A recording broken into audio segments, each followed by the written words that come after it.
ಸಿಬ್ಬಂದಿಗಳ ಸಂಘರ್ಷ, ಹೊಂದಾಣಿಕೆ ಕೊರತೆ. ಅಲ್ಲ, ನಿಮಗೇನಾದ್ರು ನಿದರ್ಶನ ಇದು ಯಾವುದು ನಿರ್ದಿಷ್ಟವಾದ ನಿದರ್ಶನಗಳು ಇದೆಯಾ ಅಥವಾ ಸುಮ್ಮನೆ ಜನರಲ್ ಆಗಿ ಅಂದ್ರೆ ಹೊರಗಡೆಯಿಂದ ಇಲ್ಲಿ ಏನಾದರೂ ಎಸೆದ್ರೆ ನಮ್ದಲ್ಲ, ಒಳಗಡೆಯಿಂದ ಏನಾದರೂ ನಮ್ದಲ್ಲ, ಯಾವುದು ಆಗಿದೆಯಾ? ಅಲ್ಲ, ನಿಮಗೆ ಏನಾದರೂ ನಿರ್ದಿಷ್ಟವಾದ ಏನಾದರೂ ಇದ್ರೆ ಹೇಳಿ, ಜನರಲ್ ಆಗಿ ಹೇಳೋದು ಬೇಡ. ಏನಾದರೂ ನಿರ್ದಿಷ್ಟವಾದ ನಿಮಗೆ ನಿದರ್ಶನಗಳು ಇದೆಯಾ? ಇದೆ ಸರ್. ಯಾವುದು ಹೇಳಿ? ಹೊರಗಡೆಯಿಂದ ಏನು ಎಸೆದ್ರೆ ನಮಗೆ ಸಂಬಂಧ ಇಲ್ಲ. ಅದು ಯಾವಾಗ ಆಗಿದೆ? ಅದು ಮೊನ್ನೆ ಆಗಿದೆ ಸರ್, ಡಿಸೆಂಬರ್ನಲ್ಲೇ ಆಗಿದೆ. ಡಿಸೆಂಬರ್ನಲ್ಲಿ? ಯಾವ ಡಿಸೆಂಬರ್ಲಿ ಯಾವ ಘಟನೆ ಆಗಿಲ್ಲ ಅಲ್ಲ? ಆಗಿದೆ ಸರ್. ಇಲ್ಲ, ಡಿಸೆಂಬರ್ಲಿ ಯಾವ ಘಟನೆ ಆಗಿಲ್ಲ. ಆಗಿದೆ. ನವೆಂಬರ್ಲಿ ಆಗಿದೆ, ನೀವು ನೋಡ್ಕೊಳ್ಳಿ. ನಮಗೆ ಲೆಕ್ಕ ಇದೆ, ನವೆಂಬರ್ಲಿ ಆಗಿದೆ, ಡಿಸೆಂಬರ್ಲಿ ಯಾವ್ದು ಘಟನೆ ಆಗಿಲ್ಲ. ಇನ್ನೊಂದು ಸರ್, KSISF ಸಿಬ್ಬಂದಿಗಳ ಕೊರತೆ ಕೂಡ ಇರುವಂಥದ್ದು, ಹಾಗಾಗಿ ಕೇಳಬೇಕು ನೋಡಿ. ಅದು KSISF ಕೇಳಬೇಕು. ನಾವು ಪ್ರಿಸನ್ ಡಿಪಾರ್ಟ್ಮೆಂಟ್ ಮುಖ್ಯಸ್ಥಿದ್ದೀವಿ, ಅದು ನಾವು ಪ್ರಿಸನ್ ನಾವು ನೋಡೋದು. ಯಾರು ಅಂಡರ್ ISD, ಅದು ISD ಸಲುವಾಗಿ DG ಇದ್ದಾರೆ, ಪ್ರತ್ಯೇಕವಾಗಿದ್ದಾರೆ. ನಾವು ಅದ್ರ ಬಗ್ಗೆ ಮಾತಾಡೋದು ಸರಿ ಆಗಲ್ಲ. ಮತ್ತೊಂದು ಸರ್, 4-5 ತಿಂಗಳಾದರೂ ಮಷಿನ್ ಎಕ್ಸ್ರೇ ಮಷಿನ್ ಬಂದಾಗಿದೆ. ಇಲ್ಲಿ ಅಂತ ಅಧಿಕಾರಿಗಳಾಗಲಿ ಸಿಬ್ಬಂದಿಗಳು ಏನು ಮಾಡ್ತಿದ್ದಾರೆ ಅಂತ? ಇಲ್ಲ, ಮಷೀನ್ ಇದು ಹೇಳಿದ್ದಾರೆ, ನಾವು ಹೇಳಿದ್ದೀವಿ ಅವ್ರಿಗೆ 1 ವಾರದಲ್ಲಿ ಸರಿ ಮಾಡ್ತಾರೆ. ಅದು ನೋಡಿರಿ, 1 ವಾರದಲ್ಲಿ ಆಗಬೇಕು. 5 ತಿಂಗಳು ಇಷ್ಟು ದಿನ ಏನು ಮಾಡಿದ್ರು? ಅಲ್ಲ, ನಾನು ಹೇಳಿದ್ದೀನಿ, ಈಗ ನಾವು ಸರಿ ಮಾಡೋಕ್ಕೆ ಹೇಳಿದ್ದೀನಿ. ಇಷ್ಟು ದಿನ ಏನು ಮಾಡಿದ್ದಾರೆ ಅದು ನಮಗೆ ಇವತ್ತು ಗೊತ್ತಾಯಿತು.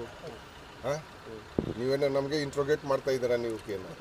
ಅಲ್ಲ, ಇವತ್ತು ನಮಗೆ ಗೊತ್ತಾಯಿತು, ನಾವು ಹೇಳಿದ್ದೀವಿ. ಈಗ 4 ತಿಂಗಳ ಏನು ಮಾಡಿದ್ದಾರೆ ಅದು ನೀವು 4 ತಿಂಗಳ ಹಿಂದೆ ಯಾರು ಇದ್ರು ಅವ್ರಿಗೆ ಹೋಗಿ ಕೇಳಿ. ಈಗ ರಿಪೇರಿ ಆಗುತ್ತೆ ಹೇಳಿದ್ದೇನೆ, 1 ವಾರದಲ್ಲಿ ರಿಪೇರ್ ಮಾಡಿಸ್ತಾರೆ. Okay sir. ಅದಕ್ಕೆ ಸಭೆ ಅದು ಮಾಡಿದ್ರು, ಏನೇನು ಸೂಚನೆ ಕೊಟ್ಟರು? ನಾನು ಚಾರ್ಜ್ ತೊಗೊಂಡಿದ ನಂತರ ಮೊದಲಿನ ಸರ್ತಿ DG ಪ್ರಿಸನ್ಸ್ ನಾನು ಬಂದಿದ್ದೇನೆ.